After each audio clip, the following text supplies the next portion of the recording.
Welcome back to Investing Talk Podcast. We've gathered the latest data stack on Opendoor technologies, and the question you sent to us is pretty direct. Is this a good time to buy now? Yeah, it's the question on everyone's mind with this stock. Opendoor operates in, well, a really complex landscape. It's shifting constantly. So what we'll do here is synthesize the last 3 months of news, look closely at the potential make-or-break catalysts coming up this quarter, and give you a clear picture of the risks and the rewards. Okay, sounds good. And before we jump in, please remember to subscribe, like, and comment on this. And definitely, if you have a specific company you want us to look into next, please leave us a comment below. All right, let's unpack Opendoor. It's faced, well, high volatility lately, mainly driven by those macro housing trends, right? What really stands out from the last few months, August through October, say? What's fascinating, I think, is how Opendoor reacted to the slow housing demand and those high mortgage rates over the summer. August through October 2025 really highlight a clear strategic pivot. A pivot how? Well, in August, they announced a strategic partnership. It was with a major national home builder. The idea was to streamline trade-ins, get more inventory that way. But then their Q2 earnings came out, showed a narrower loss, which was, okay, maybe better than feared, but still persistent margin pressure. Big time. Right. So the partnership idea was maybe trying to innovate, but the margins just confirmed the pain they were feeling from the high rates. Exactly. So by September, management basically confirmed they were pulling back hard, significantly reducing home acquisition volume. They pointed directly to seasonal factors and, of course, affordability challenges. The focus shifted pretty drastically. To what? Operational efficiency, cost containment, and, importantly, targeted market exits. They sort of stopped trying to just grow volume and started focusing on surviving efficiently using their tech edge. Okay, so the narrative goes from grow, grow, grow to let's get lean and mean, focus on the tech. How did the market react moving into October? October got interesting. We saw reports of increased institutional interest, speculation, really, about hedge funds maybe accumulating shares before the Q3 results dropped. Ah, the smart money sniffing around. Potentially. Suggests some people like the sound of that efficiency pivot. And supporting that, Opendoor launched some enhanced seller tools and pricing functions, really doubling down on that tech differentiation angle rather than just volume. Okay, that pivot really sets the stage for the numbers then. Let's talk financials, because this is a company with, huge revenue, but also massive risk, right? It's really a tale of two companies in one stock. The scale is, undeniable. $5.18 billion in trailing 12-month revenue. That shows their presence in digital real estate is significant. But the downside, that's the number everyone talks about, a $5 billion business that's actively losing money. And that's the core risk, absolutely. A net loss of $305 million over the past year. That works out to an EPS of negative 0.43. Profitability is still the big elephant in the room.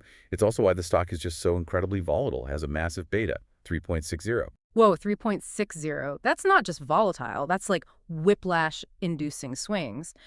For you, the investor, that means if the market moves 1%, Opendoor could potentially swing 3.6% up or down. That combination, the big losses and the extreme volatility, makes it seem like a huge gamble, unless you really buy into their competitive advantage. What exactly is Opendoor's moat? Well, they were pioneers, right, in the U.S. iBuyer space. Their advantage really comes down to brand recognition and, crucially, their technology.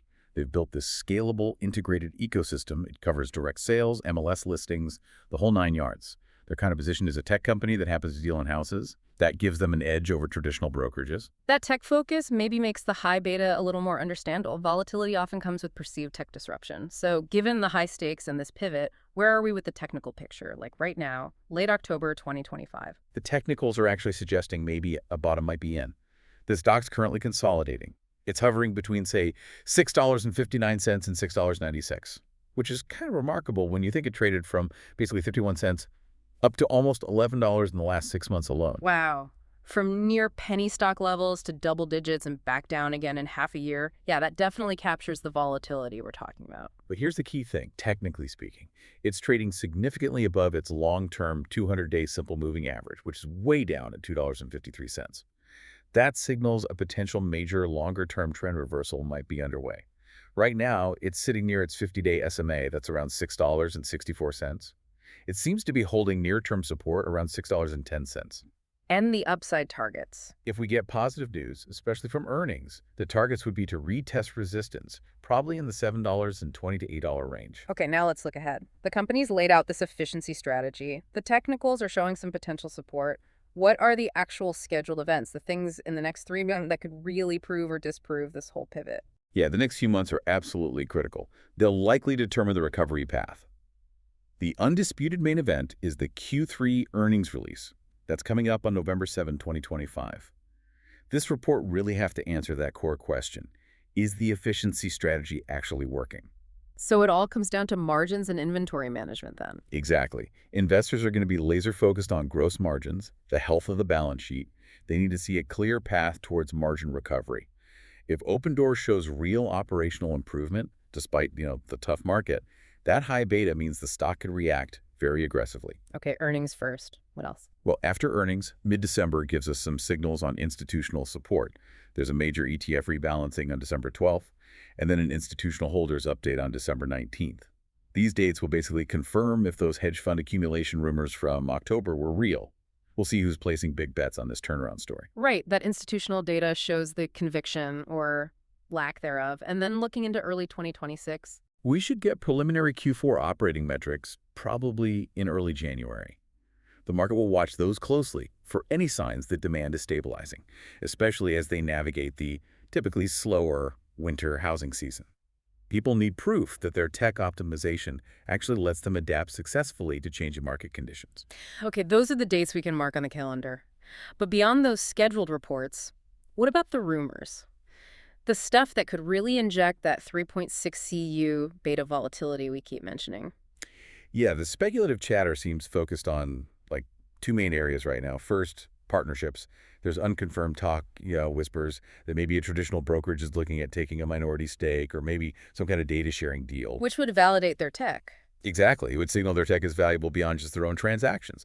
Second, on the tech itself, rumors about a major upgrade to their AI home pricing algorithm, specifically aimed at boosting margins and transaction speed, which, directly supports that efficiency mandate we talked about. All right, let's try to put this all together. Our listener is asking, is it a good time to buy? What we have is, well, a high-risk tech company sort of disguised as a real estate firm. Huge losses, extreme volatility, and some major potential catalysts just around the corner. How do you synthesize this whole risk-reward thing? We absolutely have to start with the serious headwinds. The key risks are clearly the persistent net losses and just being exposed to the broader housing market, things like mortgage rates. And frankly, the street. The analysts, they are highly cautious right now. The consensus rating is generally a sell, and the average price target is actually below where the stock is currently trading. Wait, hang on. A sell consensus from analysts, but the overall investment thesis you mentioned our sources provided is bullish, rating the potential like 8 out of 10. That seems like a huge disconnect. How do we square that circle, the professional caution versus this aggressive optimism? That gap is the whole investment thesis for the bulls, really. See, the analyst consensus tends to be backward-looking. It's focused on the current losses, the difficult macro picture right now. That bullish 8-10 rating, which usually comes from more aggressive growth models, is based almost entirely on two forward-looking things. First, the technical setup we discussed. It provides some tactical support maybe for a run into earnings. Second, and this is the big one, it banks heavily on the long-term secular shift towards digital real estate adoption. That gives Opendoor a potentially massive growth runway.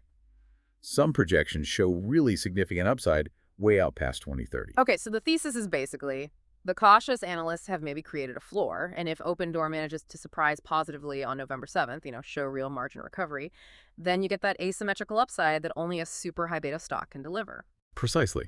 It's essentially a catalyst play, focused squarely on operational execution.